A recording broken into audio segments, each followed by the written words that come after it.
Hoy está con nosotros el japonés Shinichi Oshii, escritor de ciencia ficción, novelista y autor conocido por sus obras cortas que con frecuencia no excedían las 4 páginas de longitud. En 1947 se graduó en la Universidad de Tokio. En 1968 obtuvo el premio Mystery Writers of Japan Award por Moso Jingo. Sus historias se han traducido a más de 20 idiomas. Su obra está a caballo entre la ciencia ficción, el humor socarrón y el terror. Algunas de ellas se han adaptado al manga, ese género tan japonés de novela gráfica.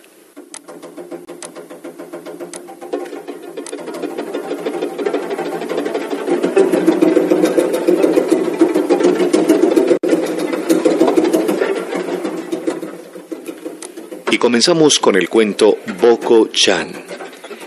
El robot era una auténtica obra maestra, y además era un robot femenino. Su origen artificial lo convertía en una belleza perfecta. Ninguno de los encantos capaces de hacer seductora a una chica había sido olvidado.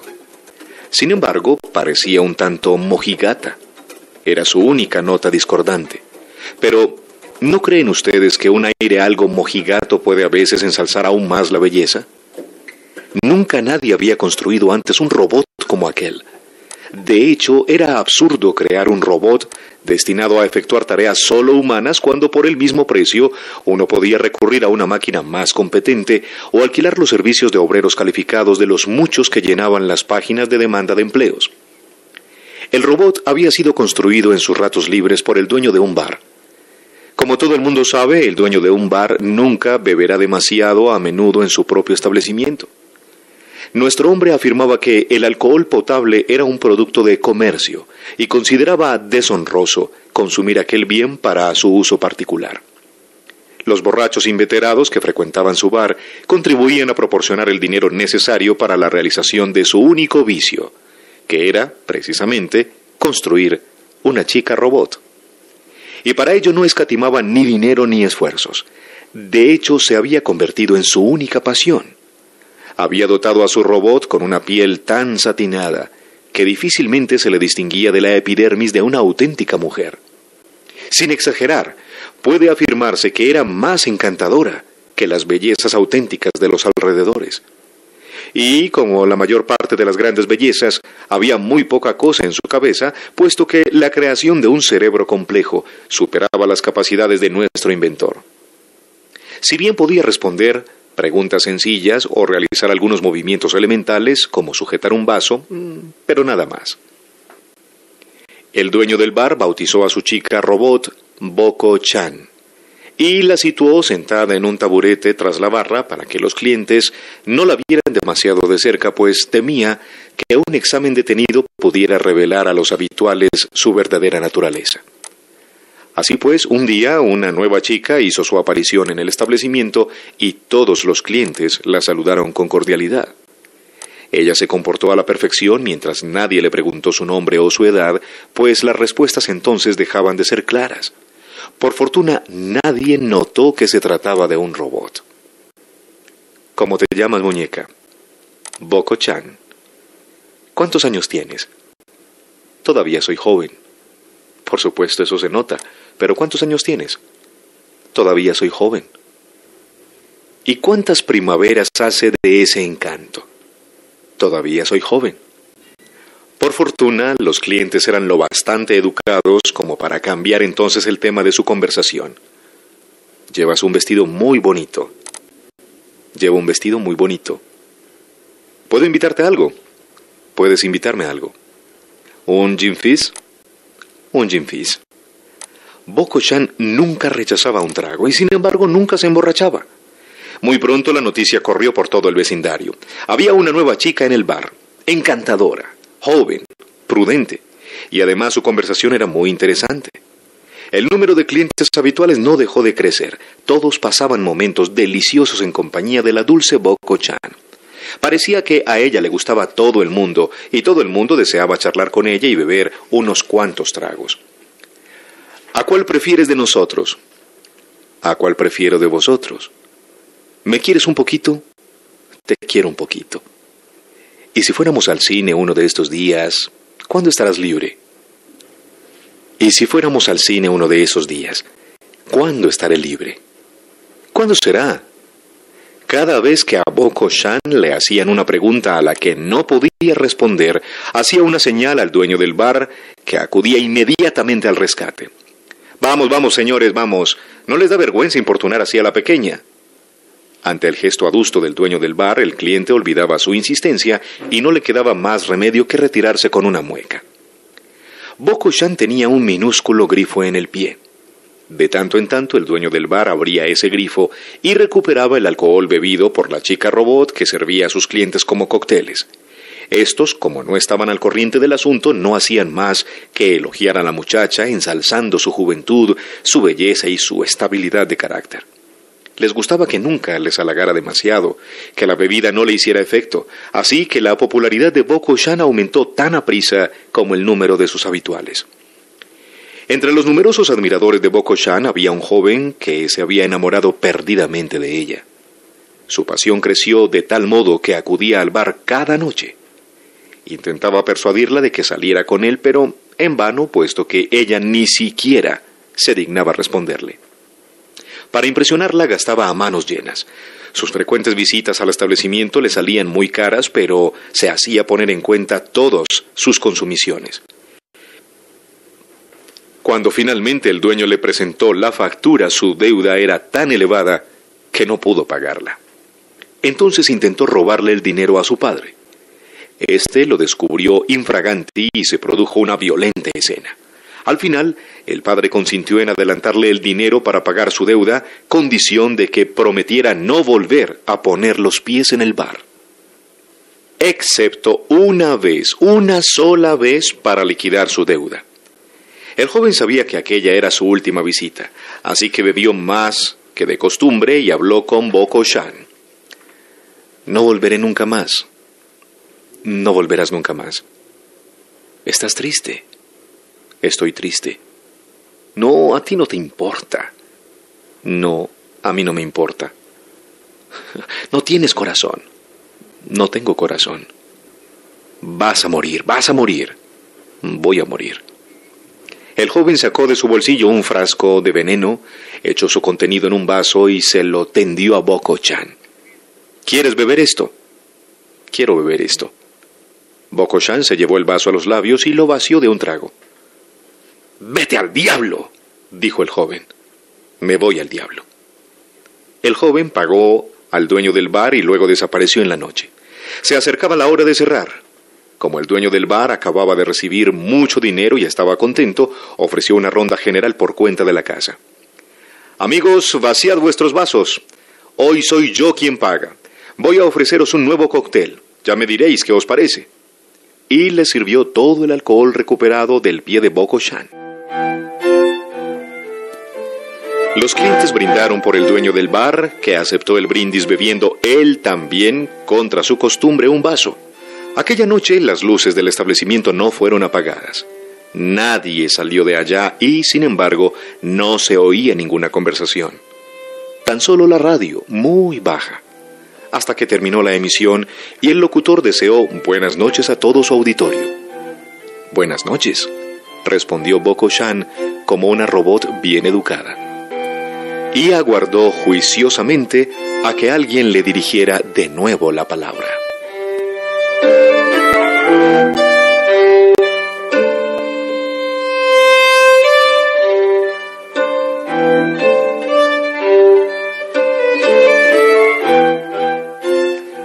Otro cuento de Shinichi Oshii, escritor japonés, a quien hoy estamos visitando en Literatura para Oír, es Las llaves.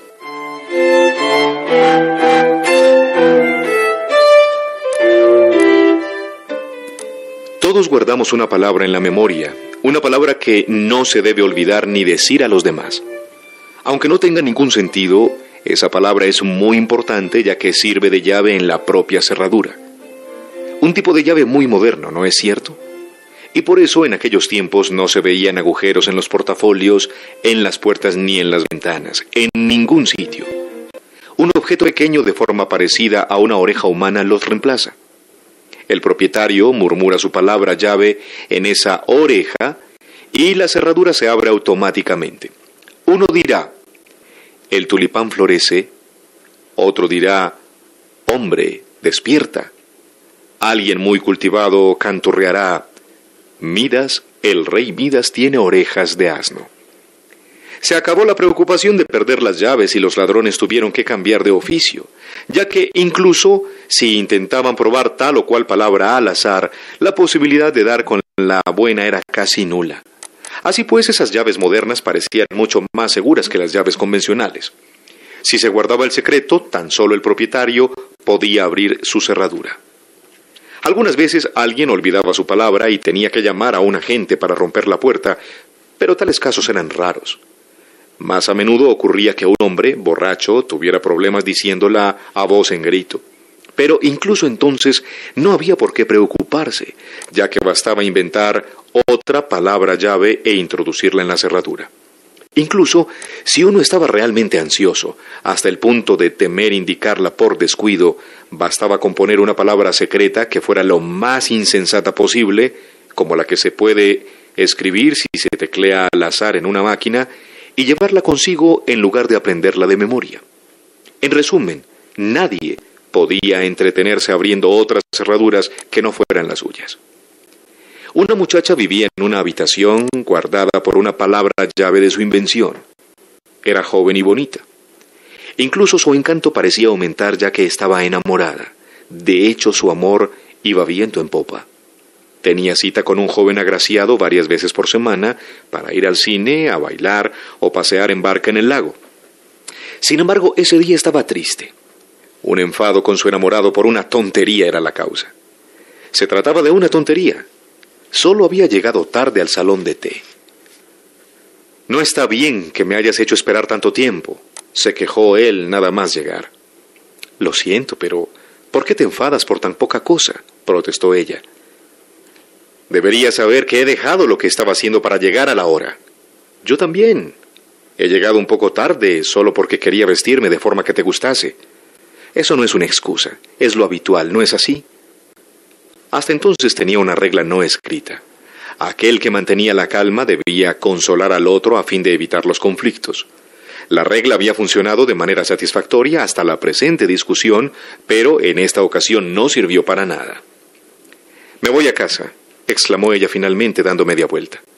Él se levantó apresurado y trató de sujetarla por la espalda, pero erró en el movimiento desprendiendo uno de los pendientes de la chica y tan solo pudo decir: «Muy bien, vete a casa ya que insistes».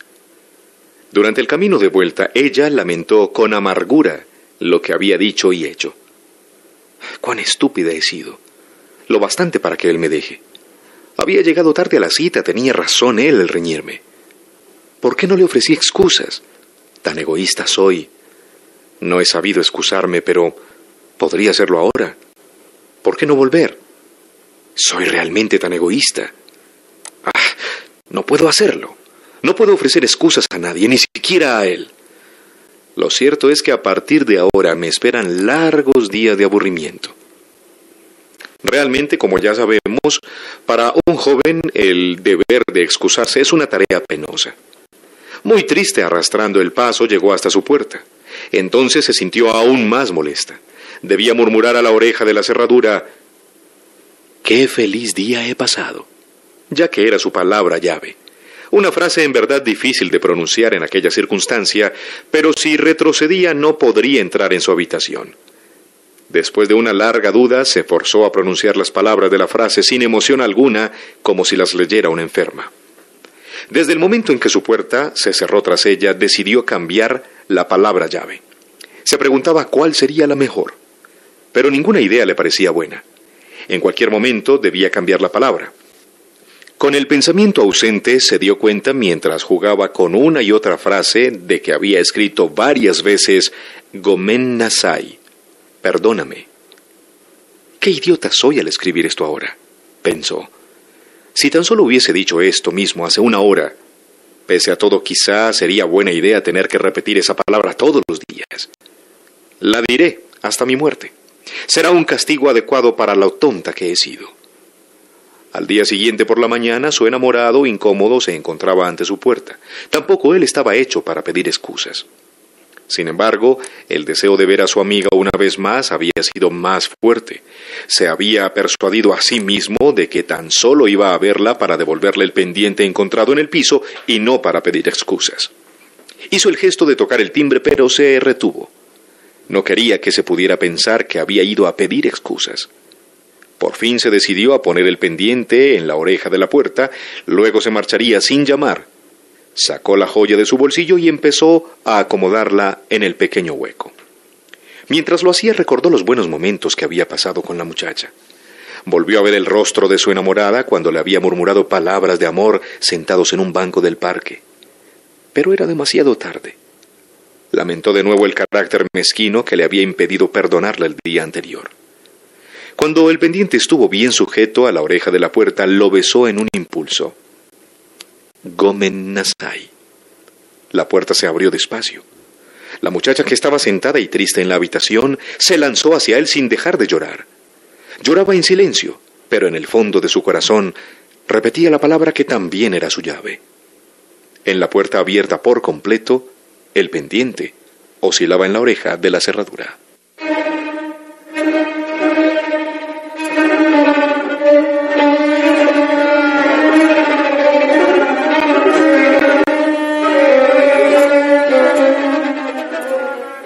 Este último cuento lo hemos traducido para nuestro programa.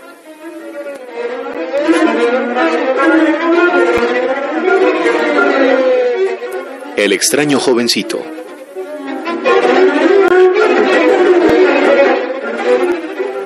Había un gran hospital general.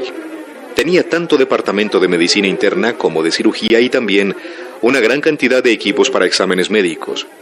La recepcionista, con cara de preocupación, se presentó ante el gerente con noticias. Hay una persona realmente extraña y se rehúsa a irse. ¿Está enferma esa persona? Bueno, él no parece estar enfermo, pero tiene que estarlo. ¿Y qué es lo que hay de extraño en él? Murmura insensateces. Ahora comienza a interesarme. Últimamente los casos que hemos tenido son de diagnostique y listo. Y esa consistencia se hace tediosa. Vamos a echarle un vistazo, tráigamelo aquí. Sí, claro. La mujer regresó con el jovencito y lo hizo sentarse. Aquí está la persona que le dije. Ya veo. Bien, vuelva a su trabajo. El gerente comenzó a hablarle al joven. Bueno, dígame, ¿cuál es el problema? Soy un fantasma, dijo. El gerente le preguntó, ¿qué ha dicho? Que soy un fantasma. ¿Dice usted que es un fantasma? Sí. El gerente lo miró meneando la cabeza. No había nada ni remotamente fantasmal en él. Ya veo, usted está alucinando y en ese caso es un paciente para neurología. ¿No le parece? No soy un paciente. Soy un fantasma. Lo entiendo. A propósito, ¿trajo con usted su tarjeta de seguro médico? No tiene sentido que lo tenga, ¿no le parece? Debido a que yo soy un fantasma. El gerente tomó una hoja de papel y le preguntó. ¿Su dirección cuál es? Es en el otro lado. ¿Su nombre es? El nombre que usted tiene cuando vive no significa nada una vez es un fantasma, ¿no le parece? Claro, tiene toda la razón. El gerente pensaba en todo lo dicho. El jovencito era realmente extraño. Lo que decía y el modo en que él lo hacía no parecían extraños para nada. Estaría perturbado. Si alguna vez estuvo en sano juicio, estaba claro que no se acordaba quién era. ¿No? La familia podía ser informada y el hospital podría cobrar los honorarios médicos. Era por el propio bien del joven también y no había duda de que el prestigio del hospital se incrementaría. Para empezar, este extraño paciente era único y no podía contener su curiosidad. El gerente tomó el jovencito con él y fueron con el neurólogo. El doctor también mostró. ¿Quiere decir muriéndose? Eso es, lo sabe después de todo. Bien, su razonamiento parece lógico por ahora. Comencemos con el examen médico. El doctor le tomó el pulso, lo sentía con claridad, luego su temperatura, también normal, le dio los resultados al joven. Tiene pulso y temperatura también. Usted no está muerto. Está bien vivo. ¿Y qué tiene que decir? Después de todo, usted no es para nada un fantasma. Es completamente correcto lo que dice, doctor. Los fantasmas no se quedan mudos e inmóviles. Yo soy realmente un fantasma. Podría ser, pero es ridículo. Sin embargo, yo soy un neurólogo. ¿Lo entiendes? Su cuerpo no es en lo más mínimo diferente al de cualquier otra persona saludable. Si solo usted le echara un vistazo a esta parte, ¿qué parte es esa? Aún no lo sé, pero sepa que soy un fantasma. Hay una parte mía que difiere de la de un humano normal. Esta conversación se está poniendo muy extraña. Pero está bien, entiendo. La idea es que una parte es exactamente lo que lo engaña. Hagamos un examen detallado que lo muestre con claridad. El doctor examinó cuidadosamente al hombre. Miró sus ondas cerebrales e incluso le hizo tomar un examen en el detector de mentiras, haciéndole varias preguntas. También se aplicó una inyección de cierta medicina que controlara temporalmente sus alucinaciones. Sin embargo, el jovencito continuaba afirmando ser un fantasma. ¿Qué demonios quiere usted decir? El doctor estaba abrumado y harto. De acuerdo con los diagnósticos, nada había de anormal en el joven. El neurólogo lo llevó a un médico internista. Este paciente insiste en ser un fantasma. Sus exámenes muestran que es completamente normal, no alucina. Está fuera de mis manos y ya me pregunto si es realmente un fantasma. Debe ser algo serio si un especialista como usted dice tales cosas. El paciente se empecina en que de alguna manera hay algo en él distinto a lo de una persona normal. Le hice un examen con el detector de mentiras, pero lo que dice aparece como cierto. Mire los resultados. Ciertamente es extraño este paciente. Nunca he examinado antes a un fantasma. Tratemos de acertar en el diagnóstico. El médico internista trató. Le hizo exámenes de sangre, rayos X y un electrocardiograma, además de otras pruebas. No encontró anormalidad alguna. Sin importar cómo luciera, el jovencito era un humano normal. Pudiera ser un problema quirúrgico y lo hizo examinar de un doctor de esa área. También los departamentos de oftalmología, otorrinolaringología y dermatología le hicieron pruebas. No había ninguna anormalidad. Los doctores discutían los resultados mientras el jovencito estaba recostado. No hay problema en ningún lado. Si él es un fantasma, todos somos fantasmas. Es absurdo. Él cree erróneamente ser un fantasma. Eso debe tratarlo neurología.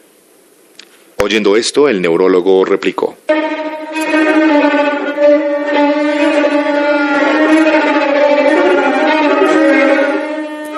Ya lo examiné lo suficiente. No alucine, estoy segurísimo. Debe ser más meticuloso. Habrá algo que haya olvidado hacer. Lo único que no se hizo fue aplicarle suero de la verdad. Con esa droga se puede llegar a lo más profundo de sus pensamientos. Pues usémoslo. Somos médicos y podemos guardar los secretos de nuestros pacientes. Eso no es un problema. Está bien, y quiero que todos observen para estar seguro de no errar en mi diagnóstico. Claro, es un paciente interesante. Terminaron su discusión y le inyectaron suero de la verdad al jovencito. Pronto el medicamento hizo efecto y comenzaron a preguntarle. ¿Quién eres? Soy un fantasma. ¿Desde cuándo te hiciste fantasma? Hace 5 años. Pero no importa cómo te examinemos, eres una persona saludable. No, es que solo soy diferente en solo un aspecto de un hombre normal. ¿Y qué aspecto es ese? Aún no lo sé. Soy un fantasma real. El neurólogo les habló a los otros médicos. ¿Qué les parece? Todo es consistente con mi reporte, ¿no? El paciente no miente, es mentalmente normal, así que su insistencia en ser fantasma debe ser algo corporal.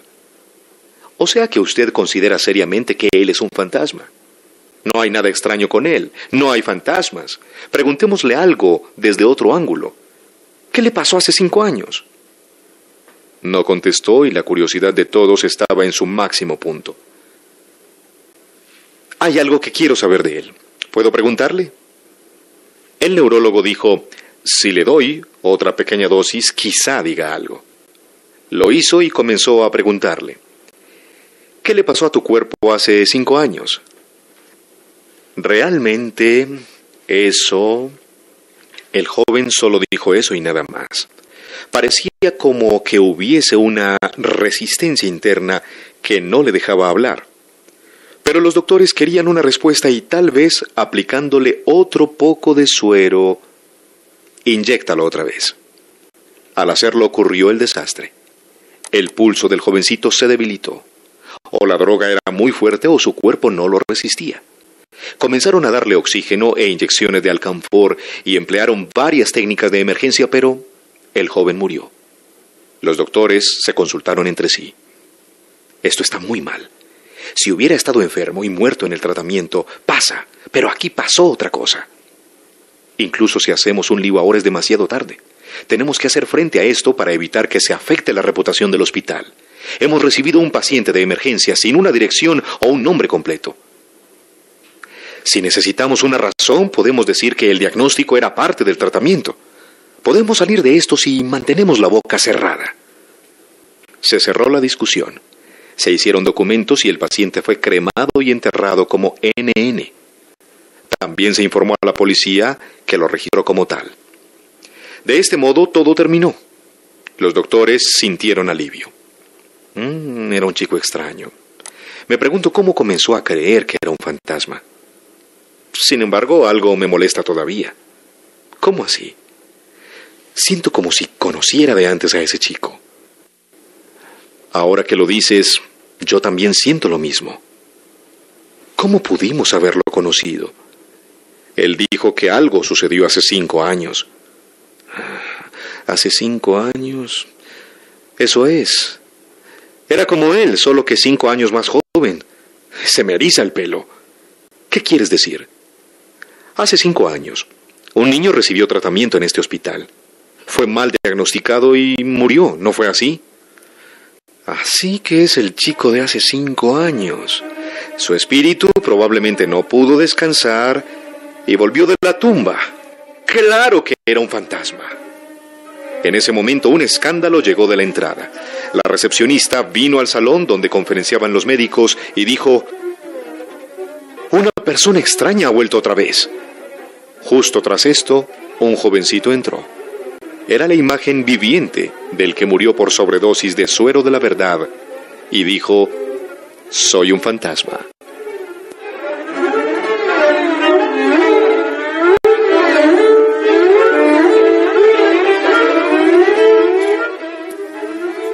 Hoy en Literatura para Oír, 3 cuentos con mujeres y un diagnóstico. Shinichi Oshii, escritor japonés, 1926-1997.